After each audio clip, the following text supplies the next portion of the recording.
अस्सलाम वालेकुम। उम्मीद करती हूँ सब ठीक होंगे। बहुत ज़्यादा गिला है मुझे आप लोगों से। आप लोग पढ़ लेते हैं लेकिन चैनल सब्सक्राइब नहीं करते। प्लीज़ सब्सक्राइब माई चैनल ताकि आपको अच्छी अच्छी नॉवेल्स मिल सकें रीड करने के लिए। उसका पूरा वजूद इस वक्त भी बुखार में तप रहा था। इसी वजह से उस पर गनूदगी से तारीख होती उसे अपने हुलिये का भी होश भुला गई थी। उसने उठने की कोशिश की थी ताकि चेंज करे, मगर उसका पूरा वजूद उस बुरी तरह से दर्द कर रहा था कि उससे हिला भी नहीं गया था। उस लम्हे उसे शिद्दत से अपनों की याद आई थी, जो इसकी ज़रा सी तकलीफ़ उसके गिर्द जमा हो जाते थे, उसे कभी तन्हा नहीं छोड़ते थे। और इस वक्त वो बुखार में तपती अकेली पड़ी थी।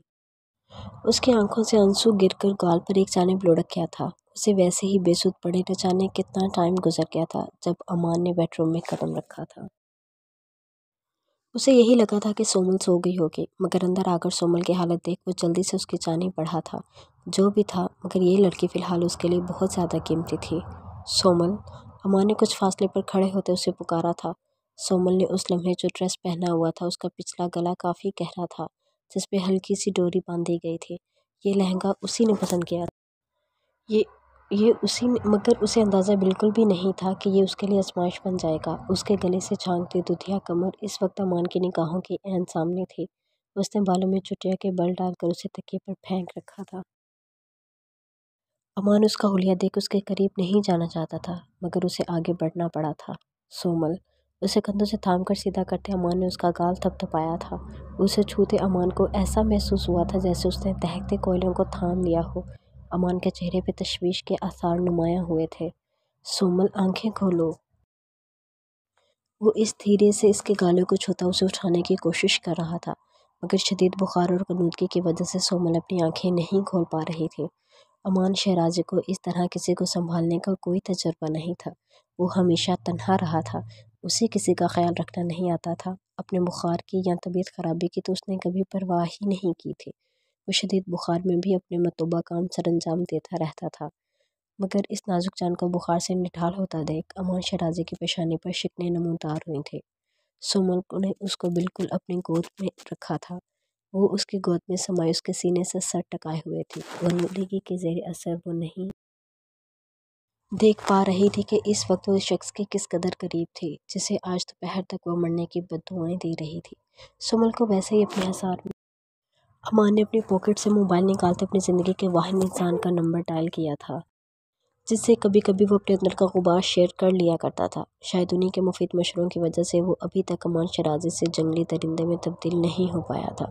अरे, आज बड़े बड़े लोगों को हमारी याद कैसे आ गई। वो बहुत टाइम बाद उन्हें कॉल कर रहा था, जिसकी वजह से उन्होंने तंजिया लहजा इख्तियार किया था। आमना खला, प्लीज़ ये शिकवा शिकायत बाद में कीजिएगा, अभी मेरा एक मसला हल करें। अमान ने अपनी पेशानी रगड़ते अपनी परेशानी का इजहार किया था। क्या अमान शराजी भी किसी मसले को लेकर परेशान हो सकता है?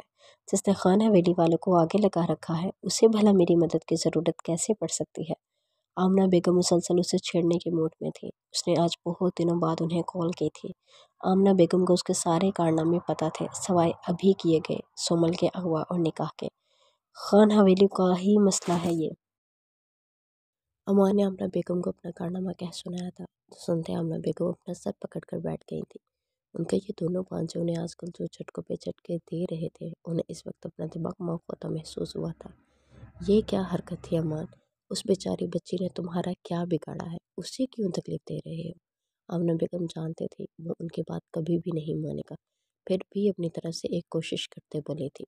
वो मेरी मांग थी खाला जाने, उसे मेरे पास ही आना था। मैंने कुछ गलत नहीं किया, बस अपनी अमानत को हवेली वालों से छीना है। अमान शराजी के लिए वो हमेशा अपनी जगह पर ठीक होता था। वो एक जीती जागती इंसान है जिसे अपनी मर्जी के मुताबिक ज़िंदगी गुजारने का हक है। कोई बेजान शय नहीं कि तुम उसके साथ ऐसा सलूक करोगे। आमना बेगम ने उसे एहसास दिलाना चाहा था। अमान की निगाहें इस वक्त अपने सीने से लगी बुखार में तपती लड़की पर थी, जिस पे वो अपना हक मानकर इतने दिनों से अच्छा खासा डिस्टर्ब कर रखा था। आपको हमेशा मैं गलत ही लगता हूँ खाला जान, मगर मैं अब तक वही करता आया हूँ जो मेरे दिल ने चाहा है, और मैं आगे भी यही करूँगा। अमान शराजी किसी की सुनने ये नामुमकिन बात थी। आमना बेगम को अपने दोनों भांजे यसावल और अमान एक जैसे ही ज़िद्दी लगते थे, जो कभी किसी की नहीं सुनते थे। हमेशा वही करते थे जो उन्हें चाहिए होता था। پہلے تو سب ٹھیک تھا، مگر اب ان دونوں کے ساتھ ایک ایک زندگی چھوٹ چکی تھی جس کے لیے ان بگڑے نواب شادوں کو جھیلنا آسان نہیں ہونے والا تھا۔ عباس خان افریدی کی پہلی بیوی اور یساول خان افریدی کی مدر سجیلا بیگم آمنہ بیگم کی سگی بہن تھی، اور امان شیرازی کی والدہ فرحانہ بیگم بھی سجیلا بیگم کی جڑواں اور آمنہ بیگم کی بڑی بہن تھی۔ فرحانہ بیگم کی شادی عباس افریدی کے پھپھو زاد کزن حاتم شیرازی سے ہوئی تھی، جو خاندانی معیار کے اعتبار سے تو خان حویلی والوں کے لیے برابر ہی تھے، مگر معاشی لحاظ سے ان سے تھوڑا کم ہی تھے، جس کی وجہ سے حاتم شیرازی کو اکثر بہت ساری باتوں میں عباس افریدی کے آگے سر جھکانا پڑتا تھا۔ عباس افریدی کو اپنی دولت کا بہت زیادہ گھمنڈ تھا، جس کی وجہ سے وہ کبھی بھی حاتم شیرازی کو نیچا دکھانے سے باز نہیں آتے تھے۔ وہیں حاتم شیرازی خاندان کے سب سے زیادہ پڑھے لکھے انسان تھے، اکثر کافی مشکل فیصلوں میں انہی سے مدد لی جاتی تھی، جو بات عباس افریدی بہت مشکل سے برداشت کرتے تھے، مگر دونوں بہنوں میں بہت زیادہ پیار تھا۔ سجیلا بیگم کی دت یساول کی پیدائش کے وقت ہوئے تھے، انہی دنوں اللہ تعالیٰ نے فرحانہ بیگم کی بھی گود بھر دی تھی۔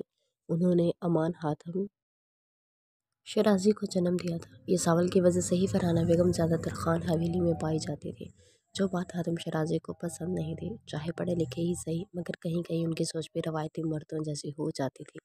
انہیں اپنی بیوی کو اس گھر جانا پسند نہیں تھا جس گھر میں ان کی بیوی کو عزت نہیں ملتی تھی۔ عباس خان افریدی کی دوسری بیوی ناہید بیگم بھی کافی اچھی خاتون تھی۔ انہوں نے عباس خان افریدی کو 4 بیٹوں اور بیٹی سے نعمت سے نوازا تھا۔ عباس خان کے والد نے عباس خان اور حاتم شیرازی کے آپس کے اختلافات کو دیکھتے انہیں جوڑے رکھنے کے لیے حاتم شیرازی کے اکلوتے بیٹے امان شیرازی کی نسبت عباس افریدی کی بیٹی سومل افریدی سے طے کرتے تھے، جس پر نہ عباس خان خوش تھے اور نہ ہی حاتم شیرازی، مگر ان دونوں کے احتجاج کو نہیں سنا گیا تھا۔ حاتم شیرازی اس وقت خاندان کے ہی نہیں بلکہ پورے قبیلے کے سب سے زیادہ پڑھے لکھے انسان تھے۔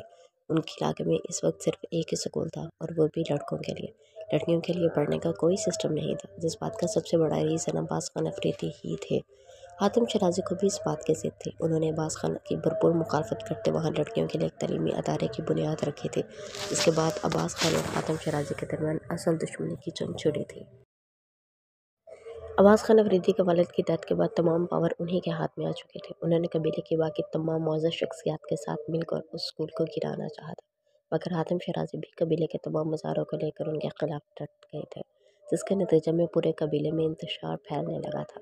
لوگ آپس میں لڑائی جھگڑے کرنے لگے تھے۔ 2 لوگوں کی ضد کی وجہ سے قبیلے کا امن و سکون تباہ و برباد ہو کر رہ گیا تھا۔ انہی اختلافات کی وجہ سے 5 کے قریب افراد آپسی جھگڑوں میں ہلاک بھی ہوئے تھے، جس کی وجہ سے عباس خان افریدی کی طرف سے پنچایت بٹھائی گئی تھی، جس میں بلوچ خاندان کے لوگ بھی سر فہرست تھے، جس کا فیصلہ عباس خان افریدی کی مرضی کے عین مطابق ہوا تھا۔ حاتم شیرازی کو قبیلے کی بچیوں کے بارے میں سوچنے کے جرم میں پاداش دی گئی تھی۔ انہیں اپنے ہی علاقے سے بے دخل کر دیا گیا تھا، اور یہ سب کروایا تھا عباس خان افریدی نے۔ انہوں نے جان بوجھ کر ان لوگوں کو لالچ دے کر یہ فیصلہ کروایا تھا۔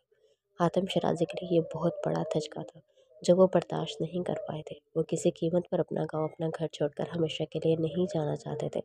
جب اسی شدید جھٹکے کی وجہ سے انہیں ہارٹ اٹیک ہوا اور وہ خود سے ہی اپنی زندگی کی بازی ہار گئے تھے، پورا گاؤں صدمے میں ڈوب چکا تھا۔ ایک ہی انسان ان کے حق کی خاطر آواز اٹھانے کے لیے آگے بڑھا تھا، اور وہ اسی انسان کے ساتھ نہیں دے پائے تھے۔ وہ سب شرمندہ اور پشیماں تھے۔ حاتم شیرازی کی ڈیتھ کے بعد ان کی بیوی فرحانہ بیگم ان لوگوں کے بیچ نہیں رہنا چاہتی تھی جو ان کے شوہر کے قاتل تھے۔ وہ امان کو لیے شہر میں آ بسی تھی۔ امان اس وقت 12 سال کا تھا، مگر وہ اتنا سمجھدار اور میچور بچوں میں سے تھا جو ہر بات اچھے سے سمجھ اور دیکھ رہا تھا۔ کون لوگ تھے وہ جنہوں نے اس کے خاندان کو برباد کیا تھا، اور وہ ہر ایک سے ان باتوں کا بدلہ لینے کا پورا ارادہ رکھتا تھا۔ وہ اکثر اپنا زیادہ وقت گاؤں کے ارد گرد بڑے جنگلوں میں گزارتا تھا۔ اس نے وہاں گاؤں والوں کے بیچ میں سے ہی اپنے بہت سارے ساتھی بنا رکھے تھے۔ وہ ان لوگوں کے سامنے جانے سے پہلے اپنے لوگوں کی فوج تیار کرنا چاہتا تھا۔ اس نے بروڈ سے تعلیم حاصل کی تھی، مگر اس کے دماغ میں بس یہی رہا تھا کہ اس نے نصیر آباد جا کر وہاں بنے بیٹھے خداؤں کو ان کی اوقات دکھانی ہے، ان سب کو ایسا منہ کے بل گرانا ہے کہ دوبارہ یہ غرور نہ دکھا سکے۔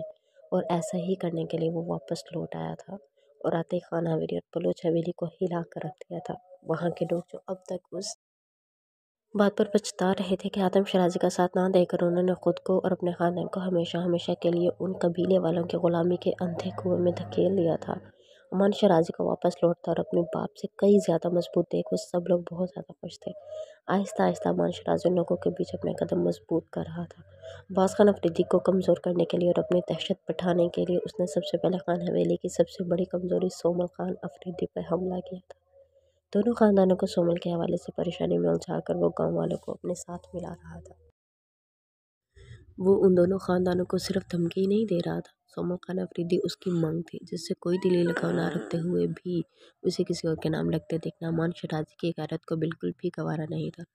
उसने कई बार खान हवेली में अपनी शादी का पैगाम भिजवाया था, जिसे हवेली वालों ने बहुत आसानी से रद्द कर दिया था और उसे धमकाया भी था कि वो उनकी हवेली कदम रखने की कोशिश भी मत करे वरना मारा जाएगा। मगर वो लोग अमान शराजी को जानते नहीं थे, इसलिए उन्होंने ये सब बोला था। जैसे ही अमान शराजी की दी जाने वाली धमकी उनके दरवाजे तक पहुंची, उन सबके होश उस वक्त उड़े थे मगर तब तक अमान शराजी उनकी कोई भी बात सुनने को तैयार नहीं था।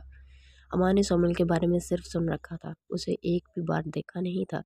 बस उसे शादी करने का ख्वाहिशमंद था, क्योंकि वो अब्बास खान अफरीदी से उसकी सबसे ज़्यादा प्यारी चीज़ को छीनना चाहता था, जैसे अब्बास खान अफरीदी ने उससे उसके बाप की शफ़क़त छीनी थी। वो अब्बास खान अफरीदी से मुंसलिक हर शय से नफरत करता था, इसलिए सोमल खान अफरीदी के लिए भी उसके दिल में ऐसे ही जज्बात थे। सोमल से पहली मुलाकात के बाद भी वो उसकी खूबसूरती और नज़ाकत से बहुत ज़्यादा इफ़ेक्ट नहीं हुआ, मगर अपने दिल को मजबूत कर गया था। लेकिन निकाह के बाद वो सब कायम रख पाना उसके लिए बहुत मुश्किल हो रहा था। न जाने क्यों, जिस लड़की के लिए दिल में कोई जज्बात नहीं थे, दिल बार बार उसी की जानिब भटक रहा था, उसके बारे में नरम पड़ने लगा था, जो कि अमान शराजी कभी नहीं होने देना चाहता था। वो जानता था कि ये लड़की उससे नफरत करती है और उन दोनों के रास्ते कभी एक नहीं हो सकते, इसलिए वो अपने दिल का कोई नुकसान नहीं करवाना चाहता था। वो एक जीती जागती इंसान है, जिसे अपनी मर्जी के मुताबिक ज़िंदगी गुजारने का हक है। कोई बेजान शय नहीं कि तुम उसके साथ ऐसा सलूक करोगे। आमना बेगम ने उसे एहसास दिलाना चाहा था। अमान की निगाहें इस वक्त अपने सीने से लगी बुखार में तब्दील लड़की पर थी, जिस पर वो अपना हक मानकर इतने दिनों से उसे अच्छा खासा डिस्टर्ब कर रखा था। आपको हमेशा मैं ही गलत लगता हूँ खालाजान, मगर मैं अब तक वही करता हूँ जो मेरे दिल ने चाहे और मैं आगे भी यही करूँगा। अमान शराजी की किसी की सुनने की नामुमकिन बात। अगर तुमने कसम खा रखी है कि कभी किसी की नसीहत नहीं लोगे और ना ही मेरी कोई बात मानोगे, तो फिर इस वक्त मुझे कॉल किस लिए की? ये खबर देकर मेरा खून जलाने के लिए? आमना बेगम अच्छा खासा तप चुके थे। उनके दोनों भांजों ने उनका दिमाग ख़राब करके रखा हुआ था। नहीं, जिसके लिए आपके अंदर इतनी हमदर्दी जाग रही है, इसे उस वक्त बहुत सख्त बुखार है। मुझे कोई आइडिया नहीं है कि इस सिचुएशन में क्या किया जाता है। अमान शराजी की बात पर आमना बेगम ने अपना सर पकड़ लिया था। इन्हें सोमल पर तरस आया था, जो नाजुक सी लड़की बहुत गलत इंसान के साथ फंस चुकी थी। मुझे अपनी लोकेशन बताओ, मैं आती हूँ। आमना बेगम बहुत अच्छे से वाकिफ थी उससे कि वो इतना गैरिंग इंसान नहीं था, सोमल का ठीक से ख्याल ना रख पाता। आप जानती हैं मैं आपको अपनी लोकेशन कभी नहीं बताऊंगा। अमान शराजी अपने सिवा किसी पर भरोसा नहीं करता। आज मुझे बता रही हैं कि मुझे क्या करना है या मैं अपने तरीके से कुछ करूं। अमान ने सख्त लहजे में उन्हें धमकी दी थी। बिल्कुल सीने से लगे होने की वजह से वो महसूस कर पा रहा था कि सोमल के वजूद में हरारत बढ़ रही थी।